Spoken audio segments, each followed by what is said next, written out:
Welcome to Beyond Hollywood. We're here to sift through sources, get you properly informed.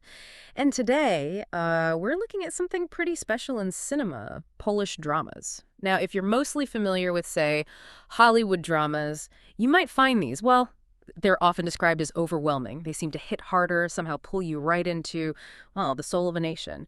So our mission really is to unpack that. Why? Why do these films feel so profound? What is it about them, cinematically, thematically, that makes them so distinctive, so effective, maybe even devastatingly so? Yeah, it's a great question because what you see straight away from the sources is that in Poland, drama isn't, it's not just another genre. It feels more like an art form, one that's just soaked in their history, loads of emotion, and often that's really powerful use of silence. These films aren't just telling stories. They feel like narratives that are really deeply connected to a unique national character that sets them apart. And for this deep dive, we've picked out five really strong examples that show this approach perfectly. Right, 5 key films. We're going to dig into Ida, The Pianist, Corpus Christi, Ashes and Diamonds, and the big one, Decalogue. Each one gives you a different angle, a unique window into this really powerful tradition of exploring complex human stuff. Okay, let's start with Ida. That 2013 black and white film, just visually stunning. It's about a young woman, a novitiate nun, right before she takes her vows, who finds out her parents were Jewish and died in the Holocaust. What really got me about Ida was how quiet it is. It's so understated. But the impact, wow, it felt incredibly resonant. Every shot is like a perfect photograph. And the silences, they almost feel loud, don't they? Oh, absolutely loud. It's more than just quietness, though. That stark black and white, the way characters are framed, often off-center or tiny in these huge spaces, that visually shows you the isolation, the kind of historical void, maybe, the nation's grappling with, this hidden past, and the aspect ratio, that nearly square Academy ratio. It's not just a style choice. It creates this feeling of constraint, focus. It mirrors Ida's own narrow world and maybe the limited choices people had when facing this brutal history. It makes you feel history, not just learn about it. You witness its suffocating silence.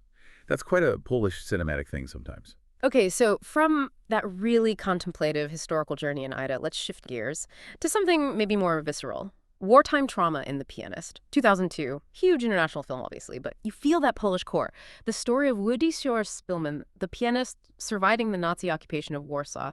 Adrian Brody's performance is just haunting. And the city itself, Warsaw, just rubble. Yeah. It's like another character. How does this one, even with its global reach, stay so deeply Polish in how it tells the story? That's a really sharp point. I mean, yes, it's a universal survival story.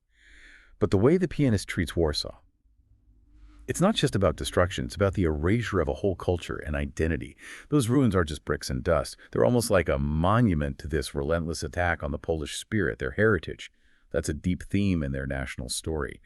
So focusing on the city as this living, suffering thing, not just a backdrop, that really turns up the volume on the loss and resilience that defines a lot of Polish historical drama. Right, that makes sense. After those heavy historical echoes, let's jump forward to something more contemporary, exploring faith, morality. Corpus Christi from 2019. This one's about a young guy just out of juvenile detention who basically cons his way into being a priest in this small town. It has these moments of surprising humor, actually, which kind of makes the really tragic parts hit even harder, Wait. It digs into redemption, faith, how those things can be interpreted or maybe twisted in Poland today. Yes, the humor amplifying the tragedy, that's spot on. Corpus Christi shows a very Polish take on faith. It's not about simple, clean doctrine. It's messy, it's contradictory, it's human. It doesn't flinch from showing those blurred lines, does it? Yeah. Between good intentions and, well, outright deception. And how a community struggles with that. In a society still really shaped by its Catholic identity, but dealing with modern life, it asks, can faith still work? Can it be real outside the official structures? Yeah. It's a tough question. Okay, now let's rewind. Way back. Ashes and Diamonds, 1958. Andrzej Wajda. This is classic stuff, really powerful, set right after World War II. Poland's in turmoil, people torn between the new communist regime and the old resistance. Difficult choices. I've heard people say the final shot alone changed filmmaking. What makes it so iconic for that specific moment in time? Well, Ashes and Diamonds is compelling because it captures a nation truly at a crossroads, not just historically, but morally. It's a deep dive into characters caught in this ideological battleground, where there are no easy outs, no simple good or bad. Wajda's use of deep focus, those long takes. Characters often seem lost in these big, decaying settings. It subtly underlines their isolation, the huge forces pushing down on them in post-war Poland. And the ending, yeah, like you said, It just crystallizes the exhaustion, the moral fog of that whole era into one unforgettable image. It hits anyone who's ever faced an impossible choice.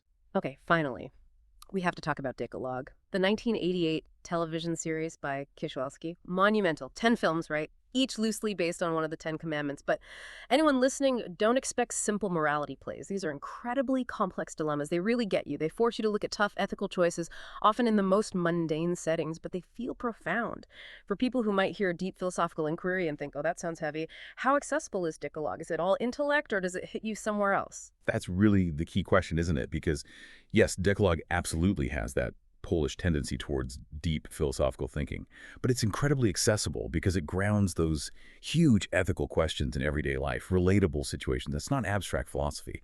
It's about neighbors, families, just ordinary people trying to get by in the often claustrophobic, morally murky reality of communist-era Poland. The series shows how these massive ethical problems don't just come from grand theories. They pop up in the mundane, sometimes absurd pressures of just living day to day. It refuses easy answers. It forces you to wrestle with the shades of gray between right and wrong. And yes, it absolutely hits you on a gut level. It resonates deeply. So wrapping this up, what does all this mean for you listening, someone wanting to be truly well-informed? Well, I think our deep dive into these 5 films shows pretty clearly that Polish drama is it's raw, unflinchingly so. It doesn't sugarcoat things. Not the human condition, not historical pain. It tackles these huge themes, trauma, identity, morality, head on. And with this artistic sensibility that's just incredibly unique. Exactly. These aren't passive viewing experiences. They challenge you. They make you think, feel, reflect in a way that, frankly, a lot of typical entertainment just doesn't aim for. They offer this deeper kind of engagement because they go into these profound human and historical complexities, often using really subtle, masterful filmmaking. It's a powerful reminder, I think, that sometimes the most valuable stories are the uncomfortable ones, the ones that push you a bit, force some genuine introspection. It makes you feel more connected somehow to a shared human experience, even through these very specific Polish lenses. Absolutely. It's cinema that respects your intelligence, invites you on a real journey, emotional and intellectual. So we've talked about Ida's stark beauty, the pianist's harrowing fight for survival, Corpus Christi's modern moral maze, Ashes and Diamonds' post-war crossroads, and Decalogue's everyday ethical tightropes. Which one will you watch first?